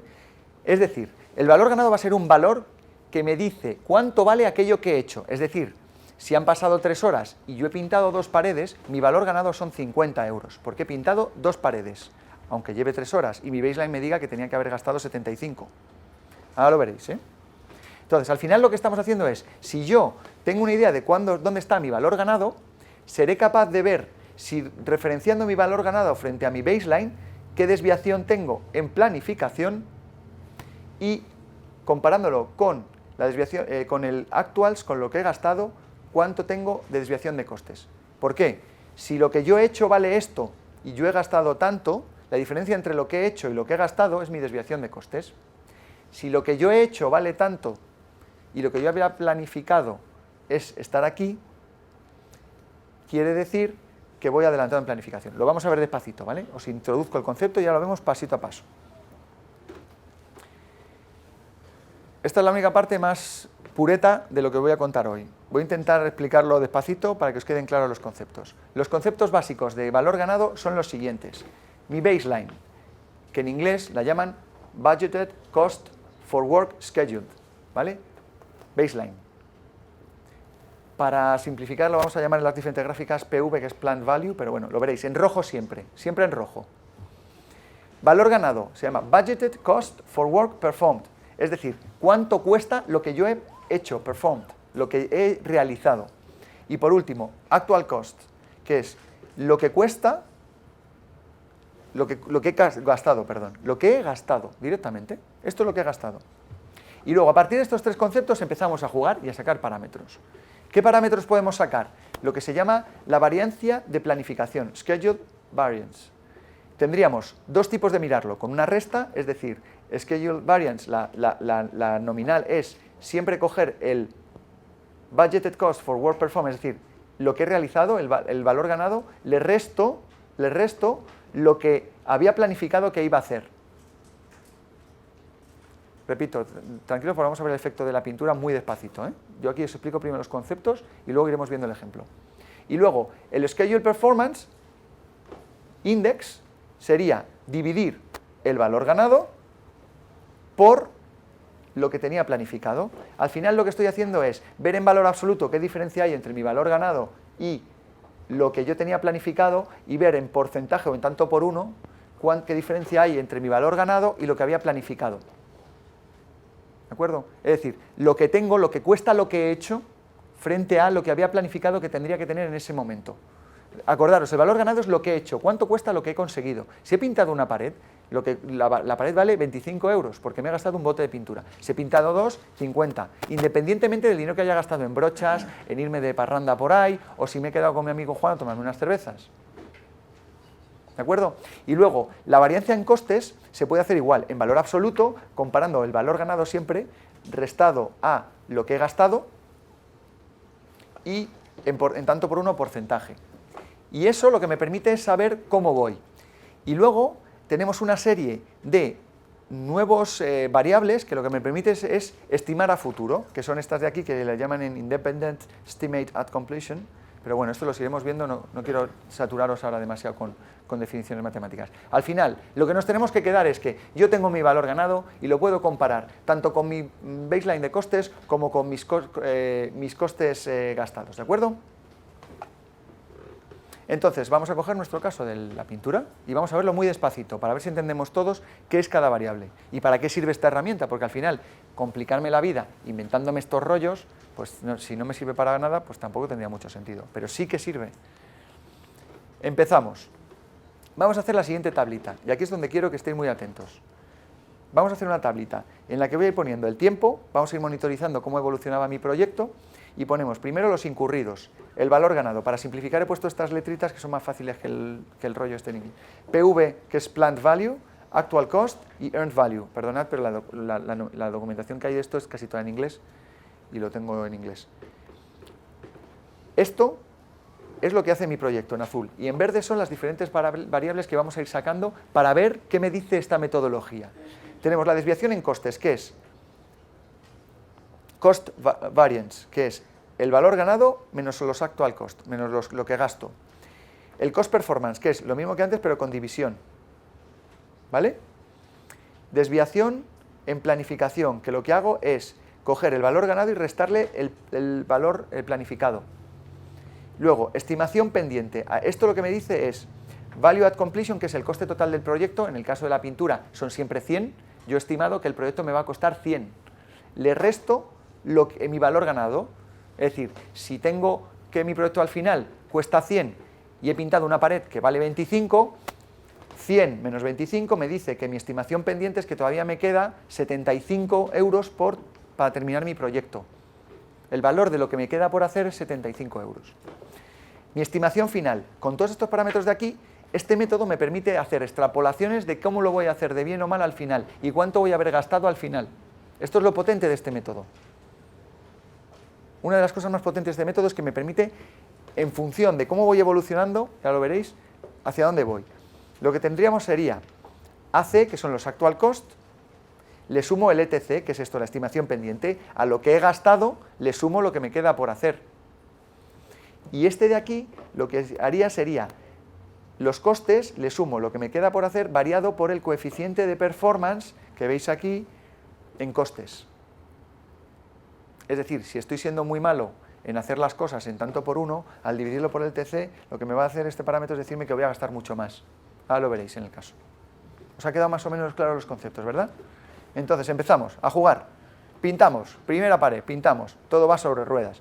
Yo tenía planificado que tenía que haber gastado 25 euros, al final lo que he hecho ha sido incurrir 25 euros, mi valor ganado, como he pintado una pared, es un bote de pintura, 25 euros, y empezamos. Desviación de costes, mi valor ganado frente a mis actuals, 0. Mi Cost Performance Index, divido 25 entre 25, 1. Desviación de planificación, resto al valor ganado, el valor planificado, 0. Estimación de pendiente, de los 100 que me quedaban por hacer, o sea, el que dice el proyecto total, el resto lo que he hecho ya, que son 25, me da 75. Y en función de esto que voy aquí, pues joder, pues si hasta ahora he pintado bien, lo que me está diciendo este método es, vas a gastarte 100 euros. ¿De acuerdo? Venga, seguimos. ¡Pum! Se me rompe la brocha. Termino y me he gastado 15 euros de más. Aquí ya empieza a decirnos más cositas este método. Mirad, incurridos, 40, que son 25 más la brocha. Valor ganado, yo he pintado una pared, el valor ganado de lo que yo he hecho es 25 euros porque he gastado un bote de pintura, que es lo que cuesta pintar una pared. Desviación en costes, pues yo resto los incurridos frente al valor ganado y me da menos 15. Cost performance, si divido 63%, estoy siendo un 63% de eficiente en costes. Desviación de planificación, 25. ¿Por qué? Si yo resto lo que vale lo que he hecho frente a lo que yo tenía que haber hecho, pues me da 25. Voy una pared retrasado. Como voy una pared retrasado y el valor de una pared son 25 euros, pues voy 25 euros retrasado. Estimación pendiente, ¿qué me queda? Me sigue quedando, lo que me está diciendo este método es que si yo me miro la estimación pendiente, entre 1 hora y 2 horas no he avanzado nada, porque me sigue quedando pendiente lo mismo, en valor ganado. Luego estos dos métodos, fijaos, si yo lo que hago es a los actuals sumarle lo que me queda por hacer, me dice que me queda 115. Si yo lo hago con este otro método, que lo que tiene en cuenta es mi performance en costes y me está diciendo que a largo plazo estima que voy a seguir siendo igual de malo, que es un 63%, me está diciendo, vas a gastar, chaval, 160 euros, porque eres muy malo. Ahí está suponiendo que se me va a romper una brocha cada vez que empiece a pintar otra pared. Bien, ¿no? Fácil.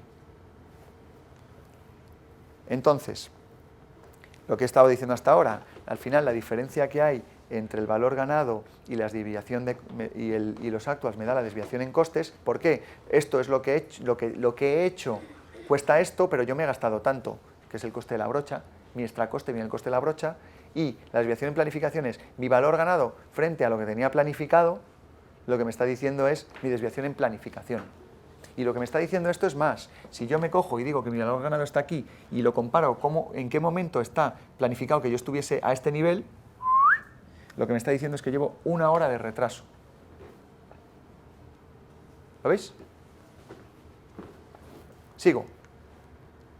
¡Pum! Sigo pintando y ahora ya empiezo a funcionar bien. Fijaos lo que ha pasado. Ahora mis incurridos son 65 euros. Mi valor ganado son 50 porque he pintado 2 paredes. La desviación de costes sigue siendo constante. porque si yo resto mi valor ganado a mis actuals, la diferencia sigue siendo el coste de la brocha. ¿De acuerdo? Mi cost performance ha mejorado, porque ahora ya estoy pintando bien, ya no se me han roto más cosas, no me he desviado, sigo haciendo mi valor ganado. Mi desviación en planificación, pues sigue siendo la misma en valor. Si resto al valor ganado la distancia frente a lo planificado. Y lo que me queda pendiente, pues aquí ya he empezado a mejorar. Como no se me ha roto brocha y he pintado una pared entera, mi valor pendiente es menor. Mi estimación final sigue siendo la misma que antes, porque lo que hago es sumarle a los actuals lo que me queda por hacer. Y fijaos, como ha mejorado mi cost performance, mi manera de gestionar los costes, la estimación de este nuevo ratio ha bajado un poquito. Entonces, ¿qué se suele utilizar esto? Lo que me está diciendo esto es que mi valor final del proyecto va a ser un número entre este y este, nunca menor que este, nunca normalmente mayor que este. Sí que puede ser mayor que este, pero nunca menor que este, en general. Hay alguna excepción, pero como regla. Sigo pintando. La cuarta hora he seguido pintando bien. Pues lo mismo, no quiero ser pesado. Los ratios van mejorando, porque la desviación que tenemos en cuanto a valor ganado siguen siendo los 15 euros que se mantienen aquí, y no hay otras desviaciones de costes. Y entonces aquí el método está extrapolando que me va a gastar 120 euros. Ha bajado un poco porque mi cost performance ha mejorado. Y por último, cuando termino de pintar, pues al final, fijaros, los dos parámetros se han centrado, aunque aquí ya se veía claro que era entre 120 y 115 euros, y me ha permitido. Gráficamente también se ve muy bien. Gráficamente al final la curva de valor ganado, que es la curva azul, se va viendo que está yendo por debajo de la curva verde, que es mi baseline, y lo que me permite es ir viendo que voy por debajo, por tanto no estoy cumpliendo mis objetivos, y que mi curva roja está por encima de mi valor ganado, por tanto estoy sobregastando. Estoy gastando más, es decir, estoy ganando más de lo que estoy haciendo. Valor ganado es lo que vale lo que estoy haciendo, lo que tengo, lo que toco. ¿De acuerdo? No os aconsejo que hagáis esto para pintar una pared. ¿Vale? Es demasiada tralla. Entonces, al final, ahora esto se puede jugar infinito con ello, porque hay miles de casuísticas. Valor ganado por encima, por debajo de los incurridos, por encima, por debajo de la planificación. Al final, ¿qué es lo importante? Lo importante no es la gráfica, lo importante es para lo que se utilice la gráfica. Lo importante es para lo que seamos capaces de utilizar esto en nuestra toma de decisiones en un proyecto. Entonces, luego os he preparado un par de ejemplitos de qué se podría hacer cuando me ocurren estas cosas en un proyecto para gestionar la incidencia de que se me ha roto la brocha, ¿vale? Entonces, casuísticas. Pues mirad, si yo tengo que el valor ganado está por encima de mi baseline, ¿qué quiere decir eso? Venga, decídmelo vosotros. Lo veis ahí abajo. Que alguien me razone qué está pasando ahí. El valor ganado, ¿dónde está? Por encima de la baseline. ¿Qué quiere decir? Vamos por delante en el proyecto. La planificación va adelantada, sin necesidad de mirar el Gantt. ¿Veis la potencia de esto? Esto está muy de moda ahora pasarlo a los comités de dirección, En mi comité no nos quitan ojo. Por ejemplo, una de mis labores principales es, cuando me dan el valor ganado, el análisis de valor ganado cada mes, yo tengo que hacer el informe que lo justifica.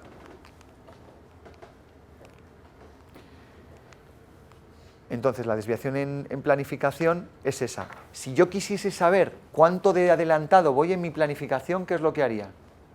En tiempo, para calcular el tiempo. Exacto, haces una horizontal y yo había planificado que aquí estaría en este tiempo. ¿Eso lo veis? Bueno, ahí lo veis, ¿vale? Lo he pintado ahí. Otro caso, mi valor ganado está por debajo. Pues obviamente, si antes iba por delante, ahora voy por debajo. ¿Por qué? Porque lo que tengo, el coste de lo que tengo, el valor de lo que tengo, es menor de lo que había planificado. Por tanto, voy por detrás. Y me da la desviación en planificación y lo mismo. En horizontal somos capaces de saber el tiempo.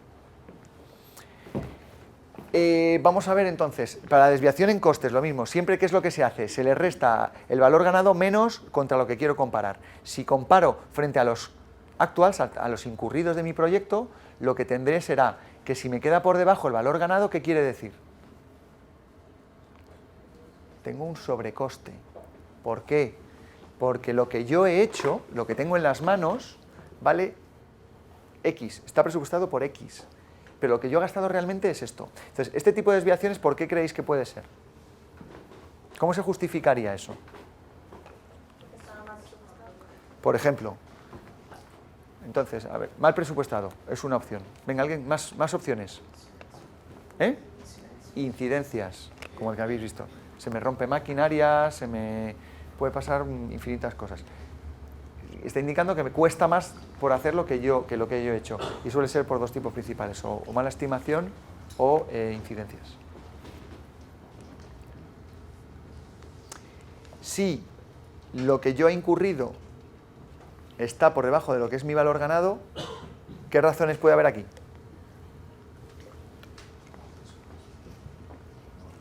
Mal presupuestado. Entonces, fijaos lo que te puede llegar a decir el valor ganado. Si tú ves un proyecto donde suele ocurrir esto, enseguida te tiene que venir un tufillo. Y es, este proyecto va holgadete, va fácil. No suele pasar, no suele pasar, y si no es que tiene una fuente de financiación infinita. Normalmente se suele procurar que no pase, el que te financia un proyecto se encarga de que esto no pase cuando te lo revisa en el plan de proyecto.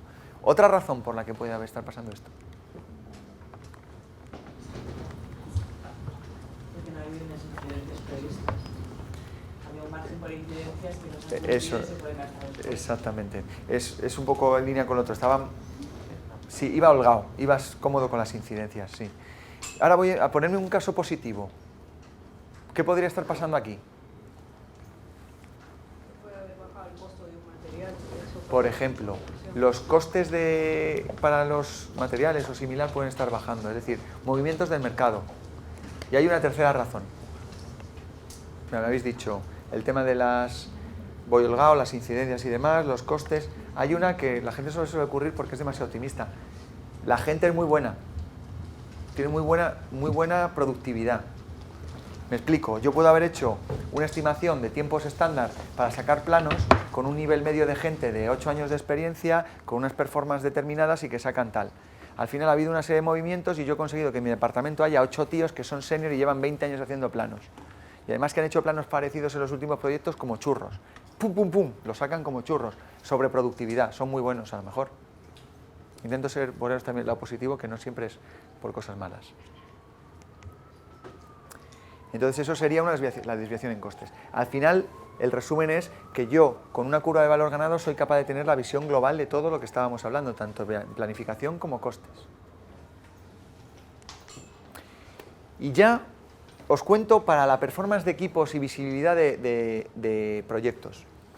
¿Cómo nos valoran, por ejemplo, a nosotros muchas veces? Yo pongo en este eje la variación en presupuesto, en coste, CPI, en tanto por uno, ¿vale?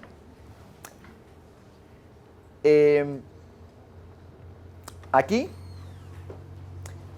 la variación en planificación. Como hemos visto antes, como lo que hago siempre es comparar, si os acordáis, a ver, ¿dónde lo tengo para que no se os olvide? Esperar un momento. Como lo que os he enseñado antes, para que os acordéis de nuevo de qué era cada cosa. Como yo lo que estoy haciendo es coger estos valores, que son siempre dividir mi valor ganado frente a algo, son divisiones, tanto por uno, ¿de acuerdo? Lo que siempre, como el valor ganado va arriba, si son mayor que uno, tanto uno como otro, el valor ganado es mayor que o los costes incurridos o lo planificado. Bien. Entonces, ¿qué es lo que está ocurriendo con esta gráfica? Vamos a verla un poquito. Lo que se suele hacer en un proyecto es mes a mes indicar cuál es su SPI y su CPI y lo pones un punto en el espacio. Si tanto el SPI como el CPI, es decir, mi variancia en costes como en planificación son las dos mayor que 1, estoy en el caso óptimo. Voy por delante de costes y gastando menos. ¿De acuerdo?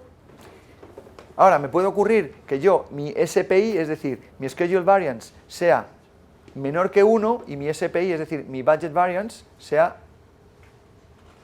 mayor que 1. ¿Qué está pasando? Voy por debajo de presupuesto, pero por detrás de la planificación. ¿Qué es lo que está ocurriendo aquí? Spend more to catch up, es decir, gasta más para recuperar el tiempo, es decir, estás gastando poco pero vas retrasado. Gasta más, apriétate. ¿Veis? Es una herramienta de gestión, te está diciendo en tu proyecto a alto nivel qué tipo de medidas tienes que hacer a nivel ejecutivo. A lo mejor ahí el mensaje de un director general que te está llevando proyectos y ve que tiene varios proyectos así, ¿qué les tiene que decir? Gasta un poquito más. Porque muchas veces en los proyectos nosotros, los jefes de proyecto, vamos siempre muy apretadillos con el presupuesto y vamos cogiendo riendas. Entonces te dice, deja los caballos un poco más sueltos y tira. Prefiero que no te retrases tanto y gastes un poquito más. En cambio, a lo mejor, yo puede ocurrirme lo contrario. Estoy aquí y mi CPI es menor que 1, ¿vale? Mi CPI, recuerdo, Budget Variance, es decir, estoy aquí que estoy gastando mucho y over budget, gasto mucho, pero estoy por delante de la planificación. Entonces, ¿aquí qué me van a decir? Cuidado, controla. ¿Para qué vas tan rápido que me vas a arruinar? Porque tan malo es entregar tarde como muchas veces entregar pronto. Recuerdo, ¿os acordáis que poníamos requerimientos de tiempo a los proyectos? Los proyectos tienen requerimientos de tiempo. Generar stock en las empresas no mola. ¿Vale? ¿Por qué lo digo así? Yo he gastado más de media hora con ciertas personas explicándoles por qué que un hangar esté lleno de piezas, aunque no molesten a nadie, es malo para la empresa. Y os aseguro que no lo entendía. Dijo, si no molesta a nadie, está ahí. Si el hangar si no está vacío y está criando malvas. ¿Qué más te da que yo tenga ahí 4 o 5 piezas de 20.000 euros? Como ya sabéis todo lo que es el working capital y lo que es el stock, pues no lo tengo que explicar. Y luego el último caso y el peor está por aquí. Normalmente todos estamos siempre ahí en el rojo, intentando luchar contra el rojo. Entonces, lo ideal es mantenerse lo más neutro posible, no sacar la cabeza ni por un lado ni por el otro. Pues si alguno me iba a preguntar qué era lo mejor, os lo digo yo ya. Lo mejor es mantenerse neutro y ajustarse a la baseline lo más que puedas. Damos por hecho que los presupuestos están bien planificados y también, igual que lo doy por hecho, te digo que nunca lo están. Siempre tienes incertidumbres. O sea, como no tienes bola de cristal, Lorenzo, hasta que yo sepa, pues mientras no tengamos todos bolas de cristal, haces tu mejor trabajo posible y tus desviaciones de costes suelen ser lo menos posible, pero siempre hay. Y si no, es que me dan miedo.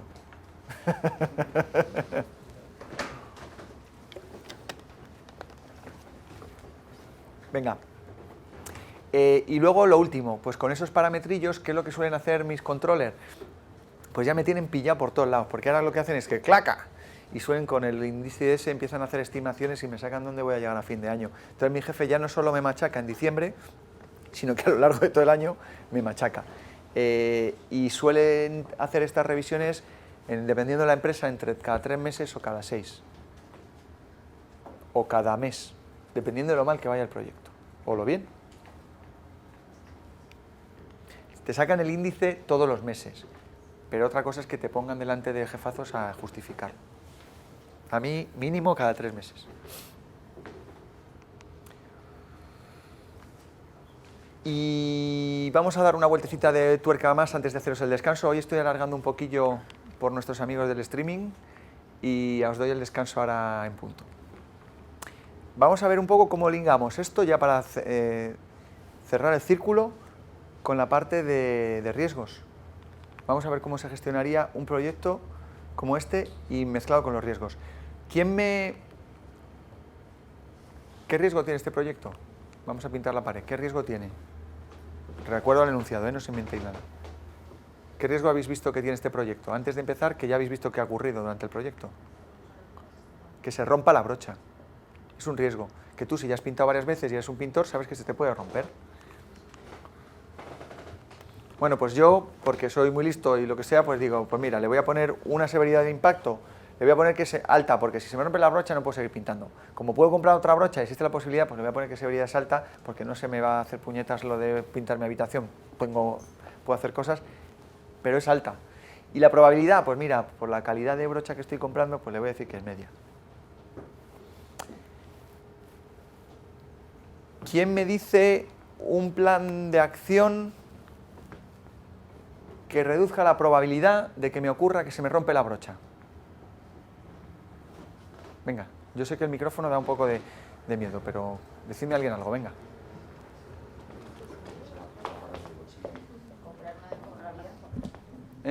Comprar una de mejor calidad.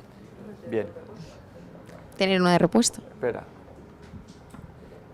Te he dicho de probabilidad. Entonces, de probabilidad, perfecto, es comprar una de mejor calidad. Es decir, yo lo que estoy haciendo es, estoy proponiendo hacer un plan de acción que es, inicio el proyecto con un extra coste de 10 euros. Y a cambio de gastarme por encima 10 euros, porque voy a suponer que la brocha me cuesta 10 euros más que la que ya tenía yo en casa, ¿vale? Pues hago eso. Y entonces digo que he mejorado. Cuidado, pero no he anulado el riesgo de que se me rompa. ¿Vale?